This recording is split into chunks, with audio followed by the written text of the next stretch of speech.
Hello everyone, welcome to In 5 Minutes. In this video clip, we are discussing one numerical on noise. The question is, calculate the thermal noise power available from any resistor at room temperature of 290 Kelvin for a bandwidth of 1 megahertz. So that's the first part in the question. Also calculate the corresponding noise voltage if the resistance R is equal to 100 ohm. So let us solve this two parts. It's a very simple question. Basically, we know that thermal noise power is given as, so we have already discussed this formula in theory video clips. N is equal to KTB, where K is a Boltzmann's constant, T is the temperature in Kelvin, and B is nothing but the bandwidth of interest, the bandwidth over which we are calculating the noise power. So right now, let us see what all values are given to us. Capital T is given as 290. It's already given in Kelvin, so no need to convert it into Kelvin. Otherwise, temperature in Kelvin is equal to temperature in degrees Celsius plus 273. Alright.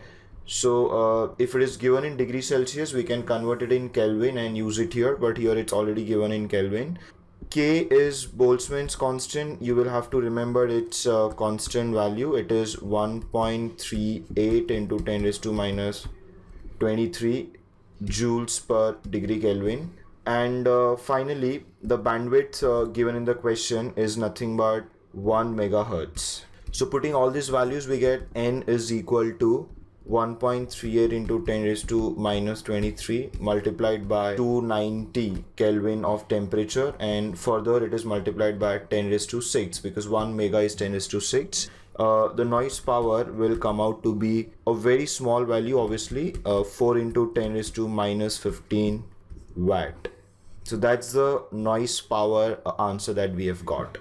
In the second part of the question says calculate the corresponding noise voltage if the resistance is given to be 100 ohm. Now this is also something we have discussed in the theory video clips. The noise voltage can be obtained by the formula. The RMS noise voltage is given as Vn equal to under root 4 KTBR. So this is the formula which we have to use.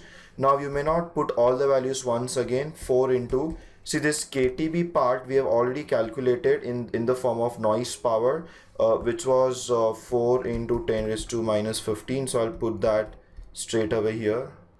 And resistance value is given to be 100. So if I consider all these things, the noise voltage will become 1.265 microvolts. So that's the noise voltage that will be present for the given condition.